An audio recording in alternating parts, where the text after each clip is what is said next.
Thinks Out Loud, your source for all the digital expertise your business needs. Well, hello again, everyone, and welcome back to Thinks Out Loud, your source for all the digital expertise your business needs.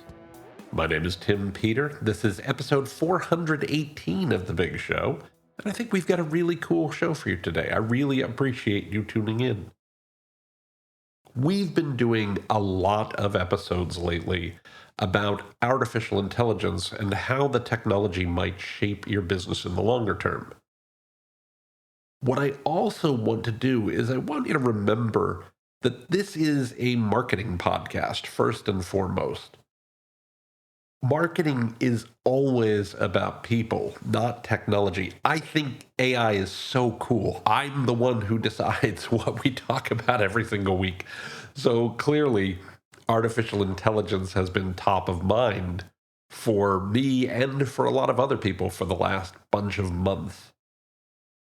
At the same time, it's really important to talk about how people are using AI, how your customers are using AI, and what that might mean for your business.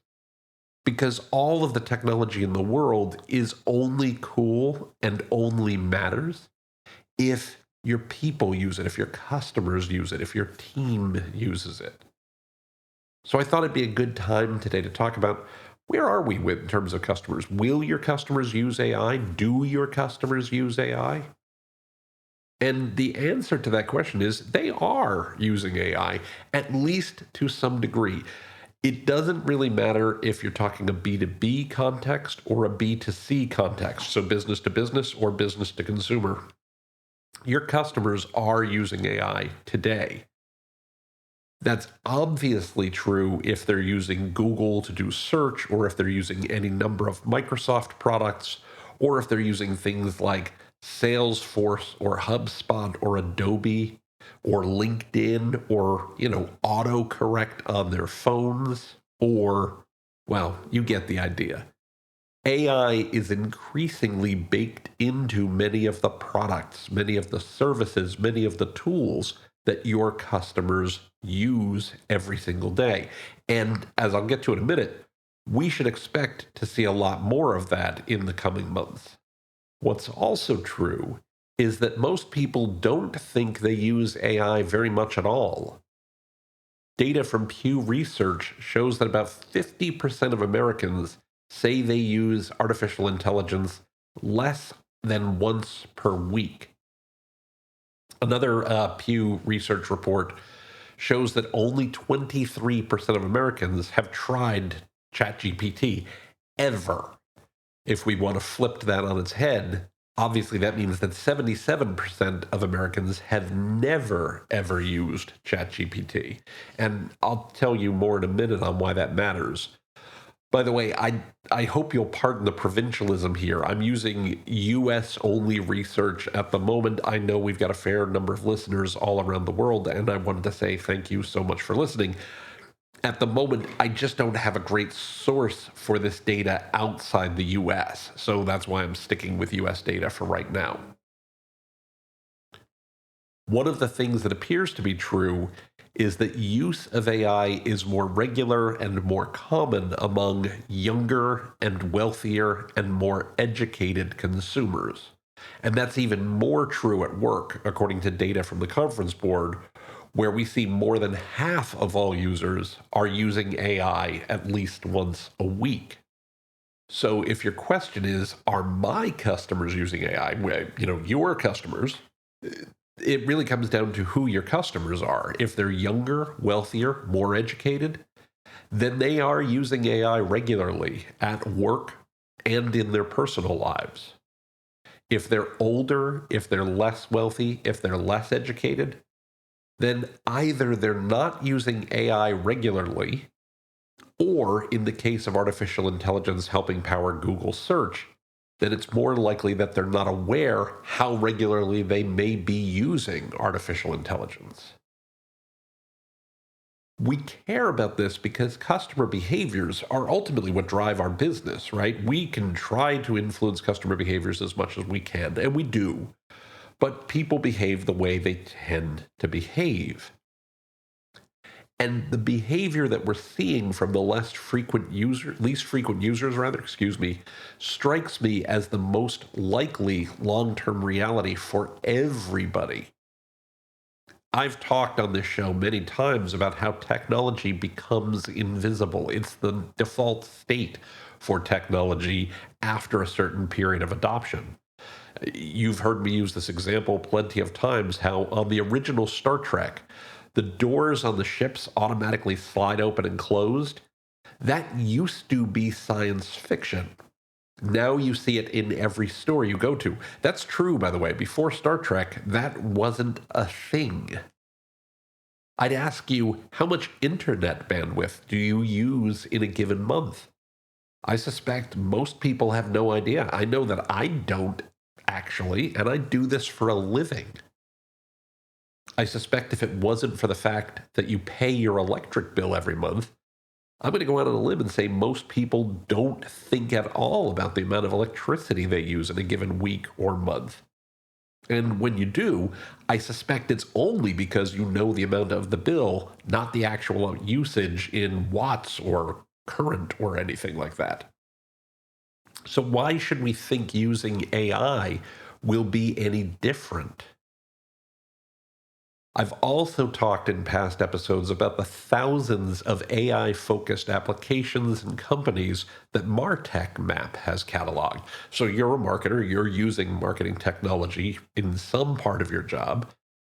There's AI baked into many of those tools, and it's coming for all the ones that it's not already in, right? And I suspect if you're like most users, you couldn't care less if those tools use AI or not. You care about whether the tool helps you do your job effectively. How it does it under the hood isn't really that relevant or really isn't really that important. And that's why I'm reasonably confident that's where we're going to end up in the longer term with artificial intelligence. I talked about this on last week's show, where we're seeing people enter the trough of disillusionment, not because they're disillusioned with AI, but they're disillusioned with the value that they're getting from it. People don't care about AI, they care what it does for them.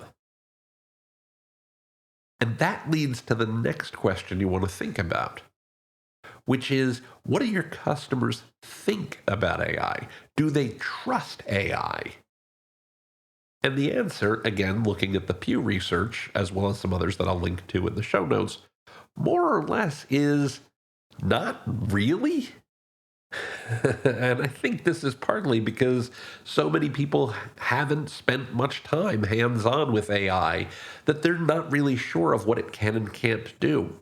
When we think about the fact that more than 3/4 of Americans have never used ChatGPT once, they're not going to be particularly trusting of it. They're not going to have a particular understanding of what it can and can't do for them. Now, that may change. OpenAI has opened up ChatGPT that you can now use it without an account. But we know that people are probably concerned about what it means for their careers, despite evidence that, at least according to the Census Bureau, AI mostly isn't taking jobs. Still, they're concerned, and until your customers have more exposure and more experience with AI, they're likely to remain distrustful. They're likely to remain concerned. This is so normal, by the way. We saw this with the internet too. I remember going through this when people were first exposed to the internet. They weren't really sure if it was something that they could trust. And if my history is correct, the same thing happened when computers first came along. My wife and I love this old Katharine Hepburn, Spencer Tracy movie called Desk Set that came out in 1957. Spencer Tracy's character has created a computer that's also a search engine and installs it in Katharine Hepburn's department at the corporation where she works. And hilarity and romance ensue. Now, the reason I'm bringing this up, apart from the fact that the film is delightful and you might enjoy it, is because Katharine Hepburn and her team, for most of the movie, are terrified at the prospect that this new machine is going to replace them and take their jobs away. One of the characters even says, well, if we do get canned, we won't be the only ones to lose our jobs because of a machine. Sound familiar? Right? By the way, there's a line I love in the movie. This is a complete aside, but I hope you get a kick out of it. Katharine Hepburn's character, Bonnie Watson, says she finds the machines, and I quote, frightening, gave me the feeling that maybe, just maybe, people were a little bit outmoded. And Spencer Tracy, with a total deadpan expression, replies, wouldn't surprise me a bit if they stopped making them. Classic. I mean, but notice the same concerns again and again. This movie is almost 70 years old, but the concerns of the characters and the people just like you and me and your customers, make it still feel relevant today. This is a dialogue we've been having for a long, long, long time. So that leads me to the most important questions you should be thinking about, which are, how are you going to use AI in your business? And how are you going to help your customers trust you that you're using it well? I've addressed the first question in a ton of past episodes. Check out the show notes in this show, and I'll provide links to many you can check out. I'm going to spend all of our remaining time together on the second question. Notice that as part of that question, I didn't ask, how are you going to help your customers trust the artificial intelligence? I asked, how are you going to help customers trust you and how you use it? Why? Because, as I said a little bit ago, if you do it right, your customers don't care whether you're using AI or not. They care what it does for them. It's about how you help them trust you.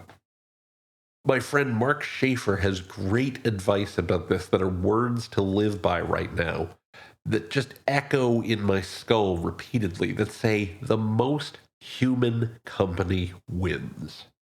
And that is so right. I teach a class for Rutgers Business School Executive Education called Personalized Digital Experiences.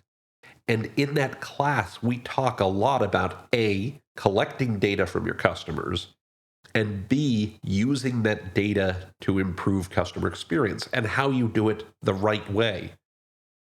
One of the keys to doing those tasks effectively is staying away from what's known as the creepy line. You know what the creepy line is, of course. It's when companies do things that are creepy. They creep you out.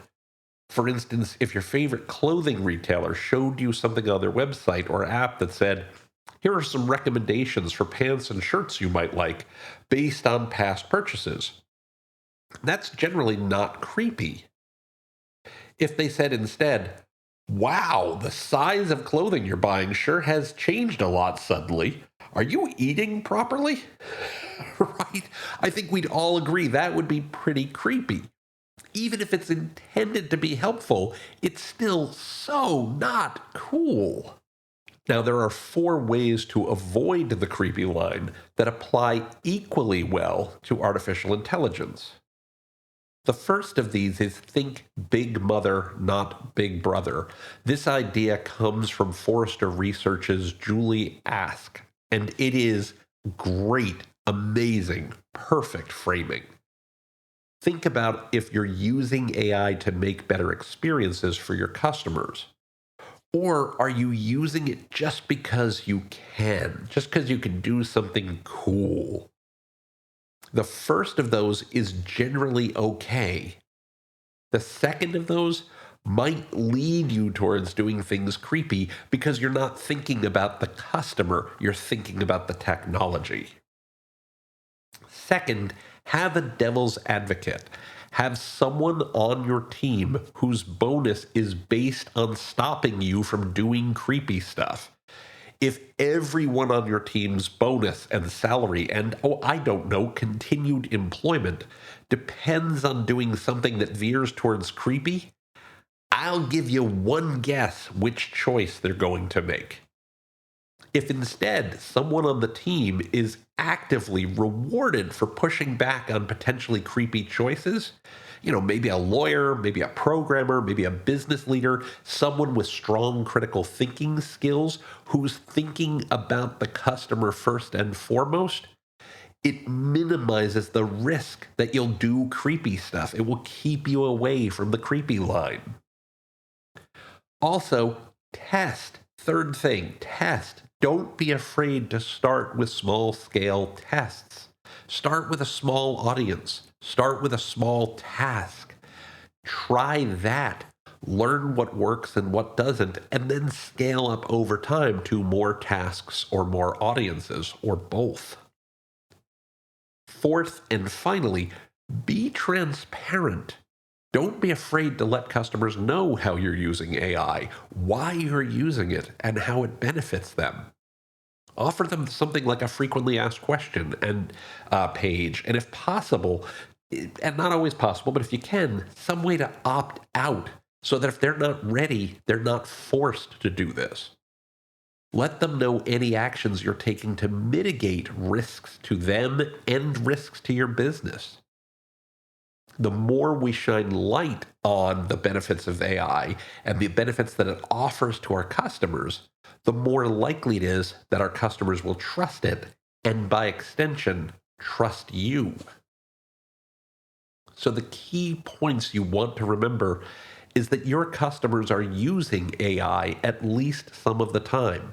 That's true in both B2B and B2C. The younger, wealthier, and more educated they are, the more they use and accept the tool. And the older, less wealthy, and less educated they are, the less they use AI, or at least the less they think they do. There is still a fair amount of mistrust around AI usage, and that mistrust is a normal part of technology adoption. We've seen this before. Your job is to help your customers trust not only your use of AI, but your company overall as well. Keep Mark Schaefer's immortal words, "The most human company wins," front and center for you. You can help them trust you more by A, thinking big mother, not big brother, B, working with a devil's advocate, C, testing to see what works, and D, offering transparency around how you're using AI. Your customers want the benefits artificial intelligence offers. That's why they're using it today. Your competitors are using AI in many cases to help provide those benefits. This is increasingly becoming table stakes. You can use AI too, but keep your focus on being human. Keep your focus on your customer, because customers ultimately want to work with people and companies they trust. If you do that, if you keep the focus on your customer, they won't just keep coming back because of the AI. They'll keep coming back because of you. Now, looking at the clock on the wall, we are out of time for this week. I want to remind you again that you can find the show notes for this episode, as well as an archive of all past episodes, by going to timpeter.com/podcast. Again, that's timpeter.com/podcast. Just look for episode 418. Don't forget that you can click on the subscribe link in any of the episodes you find there to have Thinks Out Loud delivered to your favorite podcatcher every single week. You can also subscribe to Thinks Out Loud on Apple Podcasts, Spotify, YouTube Music, anywhere fine podcasts are found. I would also very much appreciate it if you could provide a positive rating or review for the show whenever you use one of those services. If you like what you hear on Thinks Out Loud, if you enjoy what we talk about, if you like being part of the community that we're building here, please give us a positive rating or review. Reviews help other listeners find the podcast. Reviews help other listeners understand what Thinks Out Loud is all about. They help to build our community, and they mean the world to me. So thank you so much for doing that. I very, very much appreciate it. You can also find Thinks Out Loud by going to linkedin.com/Tim Peter and Associates. You can find me on Twitter or X or whatever you want to call it this week by using the Twitter handle @TCPeter. And of course, you can email me by sending an email to podcast@timpeter.com. Again, that's podcast@timpeter.com. Finally, and I know I say this a lot, I want you to know how thrilled I am that you keep listening to what we do here. It means so much to me. Seriously, you are the reason we do this show. You're the reason that Thinks Out Loud happens every single week. So please keep your messages coming on LinkedIn. Keep hitting me up on Twitter, sending things via email. I love getting a chance to talk with you, to hear what's going on in your world, and to learn how we can do a better job building on the types of content and community and information and insights that work for you and work for your business. So with all that said, I hope you have a fantastic rest of your day. I hope you have a wonderful week ahead. And I will look forward to speaking with you here on Thinks Out Loud next time. Until then, please be safe, be well, and as always, take care, everybody.